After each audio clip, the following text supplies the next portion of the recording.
Welcome, everybody, to Next Gen Leadership. I'm your host, Jimmy Ryan, and today we are joined with Gino Fronte. He's a regional manager with PRMG, and Sasha Stair, a CRO, fractional CRO.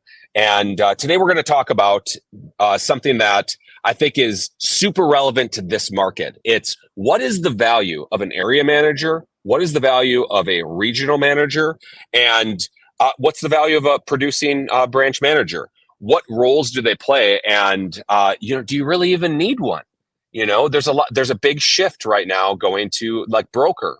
Why? Well, because there's not all these people that are taking some basis points, taking a piece of it.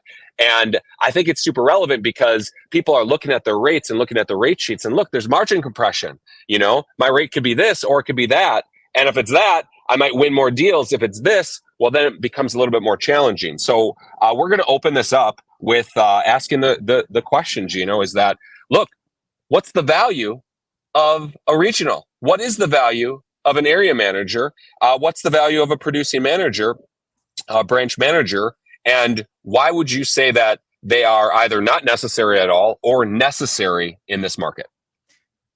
Thanks, Jimmy. So I think let's try to take this in chunks because all of what you just teed up, there's a long conversation. We could talk about it for hours. But let's take the word value. I think that's a really important word to focus on. And the value that any leader, manager brings to you as an individual is someone that makes you better at what you do. Right? Let's just start with that. That's someone that makes you better at what you do. So that person has to be a coach. That person has to be a therapist. That person needs to inspire you. And that person should be better at your job than you are. Okay. So I always tell myself in my role, I have to be the best loan officer on my team. No one can be better than me if I'm the one that has to solve all the problems. If my job is to solve problems and bring solutions and opportunities to our team, then I need to be the best. So I think it's important. Maybe this got lost over the years with area management and regional management is they just became corporate positions. And look, there's a lot of things that I have to do that are not involved with the field, right? I got to manage P&Ls, costs, expenses. I got to run the business. That's right. My job is to run the mortgage business. But at the same time, we've got to be, Don and I happen to be branch managing our home branch. We always manage our home branch. It's Valencia. It's what keeps us close to the ground. So even though we have a regional role and we have all these responsibilities that are regional, we're still in touch with loans every single day. And of course, Don and I, Don originated for 38 years and I did for over 20. We still have databases of people that call us. And I still love taking that first call with a consumer, but I'm not the best person to serve them. So I take those leads and I turn them over to our team. So one value proposition that Don and I do is we take our combined databases of 50 plus years and give those leads to our team when people call. So I would say that's one takeaway. One thing you could do if you're a non-producing manager is give leads to your team from your past database. So it's not just about recruiting. And I think that's where a lot of area and regionals get into the trap of, I'm just going to recruit and fill the funnel. But what value, I think that's just key, is that what value do you provide? Are you a coach? Are you a mentor? Are you a therapist? And the truth is, now more than ever, you're exactly right. It is so important to play all those roles because people aren't getting in other places. I think that Ryan Grant talks about it, the mental health crisis that's going on. People are struggling hard. They need that. Therapist is not the best way to describe it. It's a coach, and it's somebody that's been here before. And I love how you say you need to be the best at it. And you didn't get this role handed to you. I mean, there's nobody left in the industry that had it handed to them at this point. Those people have been weeded out and probably for, over a year at this point. But you have to be the best so that you can lead these people and that you can give back and provide real value. What's the value of a spoon deal? What's the value of that? I would say, especially in this market, more than ever, that's the most valuable thing. And how are you leveraging it? How are you growing it? And how are you taking that first phone call and giving that handoff? I think that's scream from the rooftops. Yeah, I mean, look, you also kind of touched on the reality of the matter. And I've been talking about this for 3 years now, before the total meltdown of our industry this last couple of years. We had entered early phases in 2021, 2022 of what I called model wars. Right. And it was the first time in 20 years, or no, I lie. Yeah, well, 20 years, since 2004, 2005, where the broker Right. reigned supreme, right? Broker reigned supreme. They had the mass lion's share, and then they lost that with the meltdown in 2007 through 10. And then now you had the resurgence of the mortgage broker. And what's interesting to me is that I feel like brokering is wonderful for the right person. Right? So if you are a master structurer and you're only looking to do three deals a month, 2 to 3 deals a month, you're badass at what you do, and you're maybe kind of on the back end of your career too, where you're like, I just want to do a couple loans. I don't want to stress myself out too much. I'm not going to go to open houses and knock on doors. I'm not going to go do that shit. I'm just going to, I'm just going to cruise in with my database. Brokering's fantastic. You probably don't need anybody, and then you can make the extra few dollars yourself, right? But if you're younger in your career, or if you have aspirations to scale, I mean, it's just not a scalable model. You're submitting to 26 different banks, all different underwriters, all different people. You never build relationships. The minute you build a relationship with an AE, they change companies and you've got to shift with them. Right. Pricing comes in and out from different people. So you got to switch from bank to bank to bank to bank all the time. It's just not scalable because it takes way too much labor to do each deal. But if you're doing 2 deals, it's okay. He's trying to do 20 deals a month as a broker is suicide. It's hard. Gino, I want to go back to the leadership concept with coaching. Generally speaking, from what you've seen, how often does an area manager come in and have those skills already?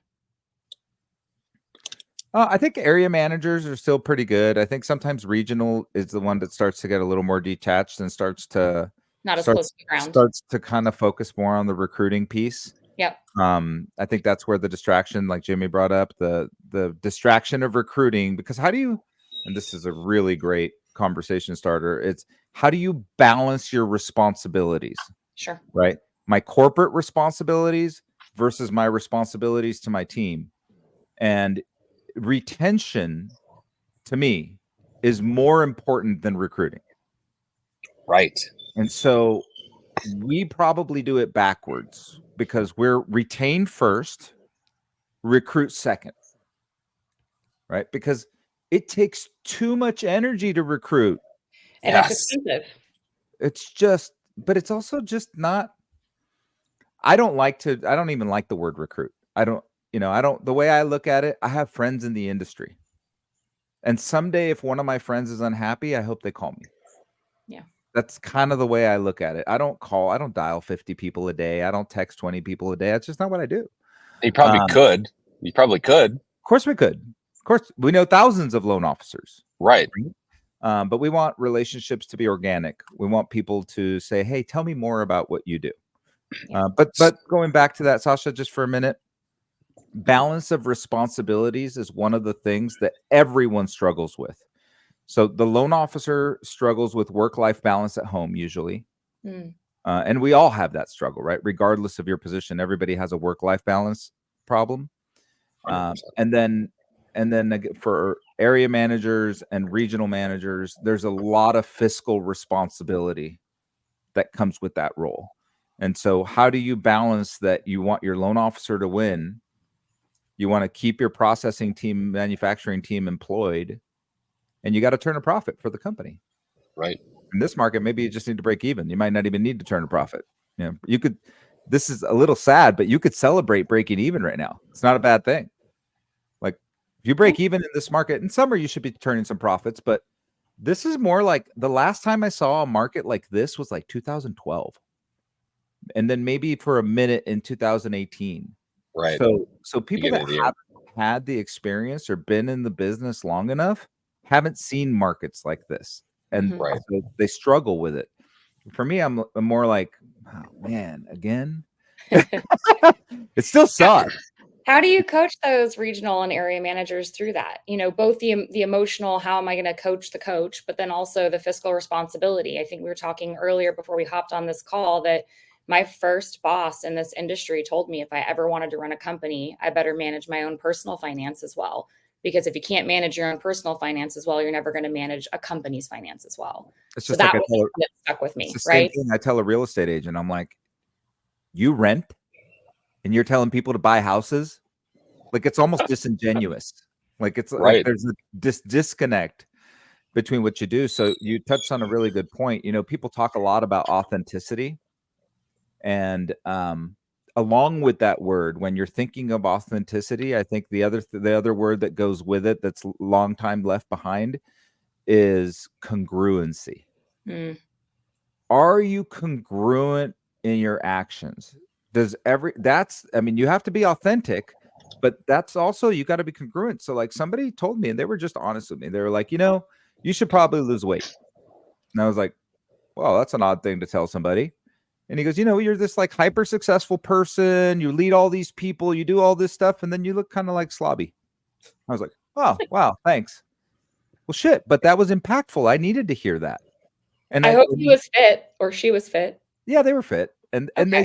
said, When you're talking about being congruent, you better be fit if you're going to call someone out on it. right. But that's what they were saying. They were like, it just doesn't make sense. Like you're not in alignment. Yeah. And so Right.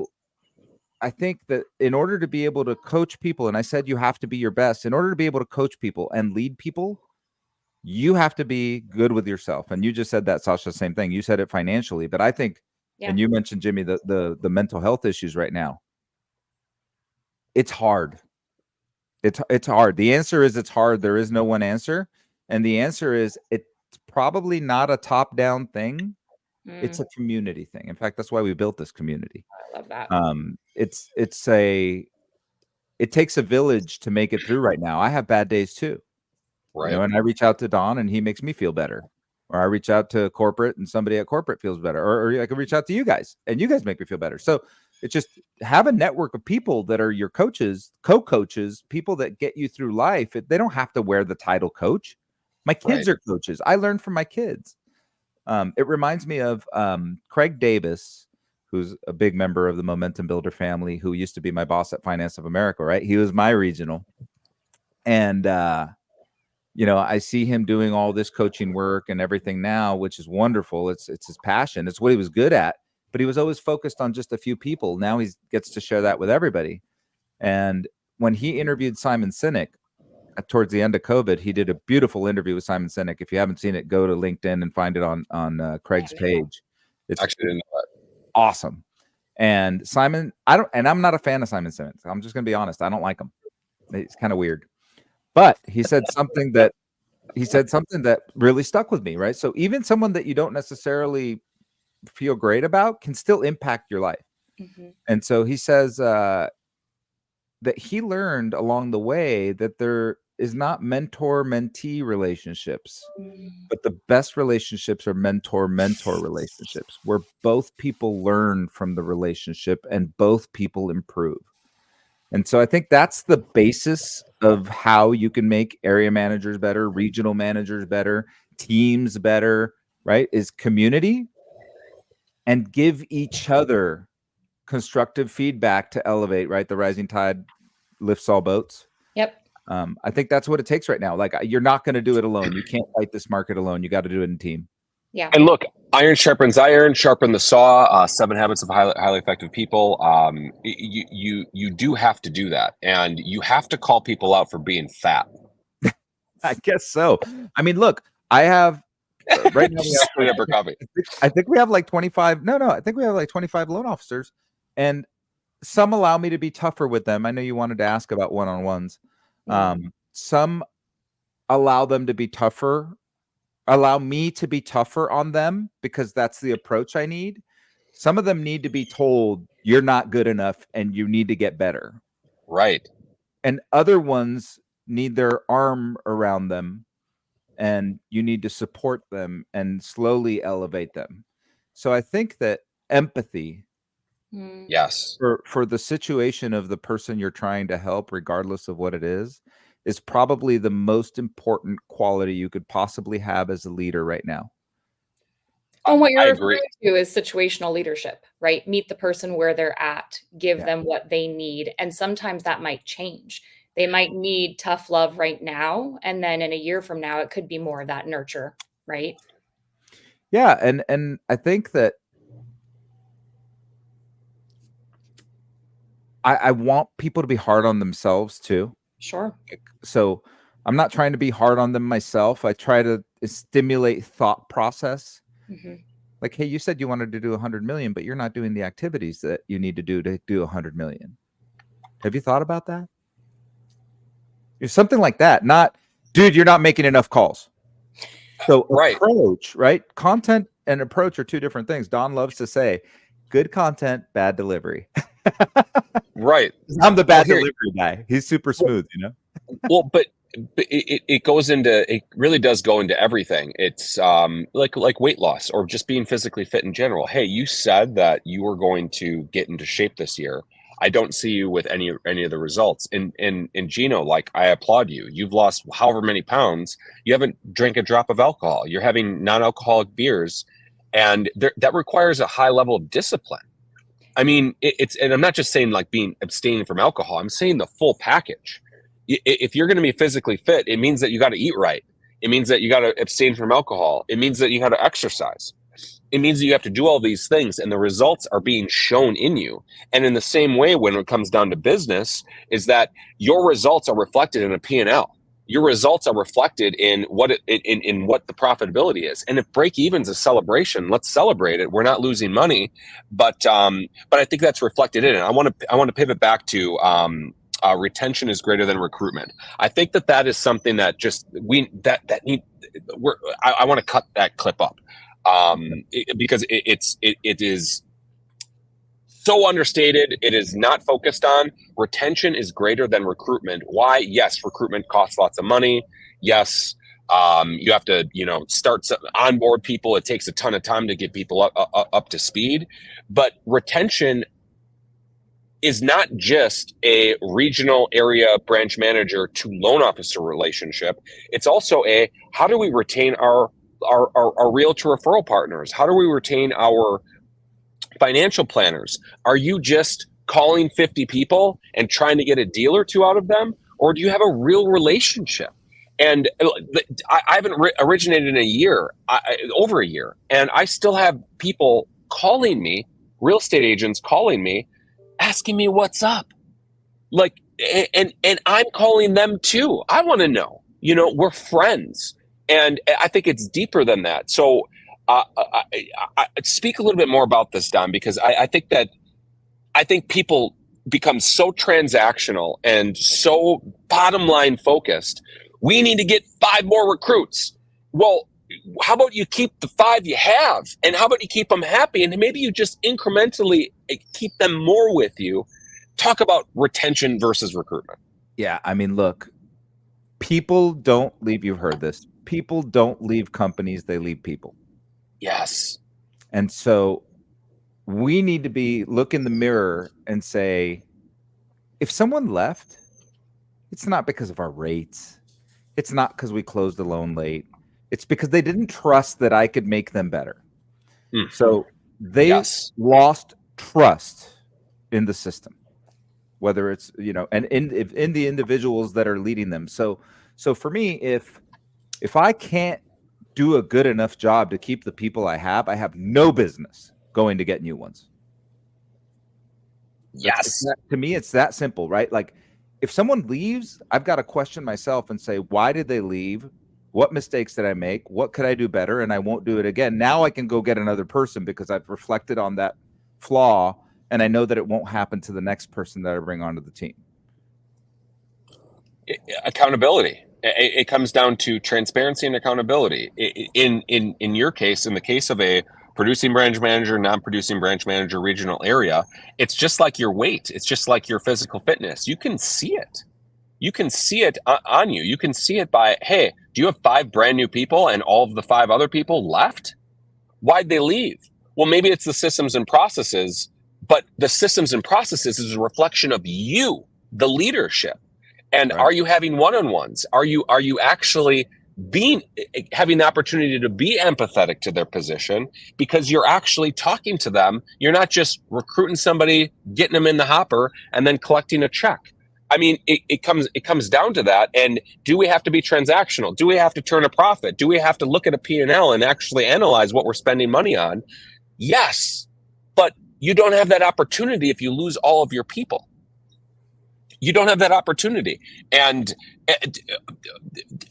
we're wrapping up, but I want do want to touch on one thing, and we I want I want to target it though. I want to target it on how are you in your one-on-ones with your team? How are you showing that you want to retain them?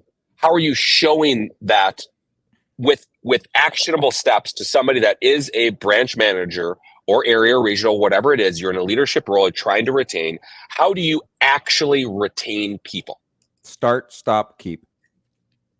Walk into somebody's office, and I don't set one-on-ones like monthly meetings or anything. I do it when I come to the office. Right. When I come to the days that I come to the office, my job is not to answer email. My job is not to be on Zoom. The days that I come to the office, it's to have one-on-ones with every one of the loan officers. And it's basically like, how's it going? Right. Get a read. Because if you don't know where they're at, like you said, Sasha, if you don't know where they're at, how do you meet them there? So get a read. Are they frustrated? Are they happy? Are they on fire? Are they motivated? Where are they at? Get that read. And then to say, okay, well, that sounds great. What do we need to stop doing? What do we need to start doing? What do we need to keep doing? And then how can I help you do that? Right. So these are the tasks that you need to do, but how can I help you with that? And so whether it's with technology, or somebody else might need social media help, and somebody else might need loan structuring assistance, everybody has different needs. It's our job to be the chameleon, identify those needs, solve for them, and reduce their anxiety. This is a very anxiety driven business. If I reduce your anxiety, you will perform better every single time. Gino, I want to double down on the first thing you said. How are you doing? I talk a lot about taking your emotional and energetic temperature every day as an individual, right? Like how am I feeling emotionally? How am I feeling energetically? But I think a lot of leaders, managers, ask that question as like a checkbox. And they're not actually they mean to be asking it, and they care, but they're so distracted because there's so much going on and there's so many pressures hitting them that they forget in a moment, in a one-on-one, it's your turn to be present for that other person. You got to shut the peanut gallery off, all the noise, everything outside, and truly show up, be congruent, right? Show up and be there for that person. And when you ask, you have to have the aptitude, the mindset, the desire, and the skills to be able to read through the lines, because somebody might not be very clear in how they are feeling, right? Yeah, I just think that's such a critical piece of the puzzle for a good manager. Yeah, and again, that goes back to empathy to some extent. And I think that the modern leader, which is kind of what we're talking about today, really needs to be a good people person. They need to have a higher EQ than they need to have a higher IQ. Yeah. I think that today's leadership skills, today's, authenticity requests by the, younger generations, and ourselves included, we don't want to be sold anything. Nobody wants to be sold anything. And when you ask, you're right. You should be genuine in that, because you might ask and they might say, my aunt just got cancer. Right. That might be what they're dealing with. It may not have anything to do with whether they have enough business or not. So be human first. Yeah. Don't be a robot. Actually care. When you ask, you show that you do care. And when you spend time with people, you show them that you care. You are retaining people. You're not just going on to the next person. You're not checking a box to say, I asked. No, I actually cared. And I think that that's something that the best in the business right now, they show that, and they show that every day. Retention's greater than recruitment. Balance your responsibility. Know what your value is. Give it. Be a coach. Be a therapist. You got to do all the things, especially in this environment. And if you do these things, you will retain. And guess what? You'll attract. And recruitment is easy. I want to wrap this up. We're at 25 minutes. We try to keep this at 20, so it means 25 for the three of us. My goodness. But I want to thank everybody for joining us, and join us. We do this weekly. This is Next Gen Leadership. This is for people that lead, want to lead, or want to lead better. And I want to thank Sasha for joining us. We love your pizzazz. Gino for your expertise. And we want to thank everybody for watching. All right. You guys have a great day. Yeah, you too. See you guys. See you next week.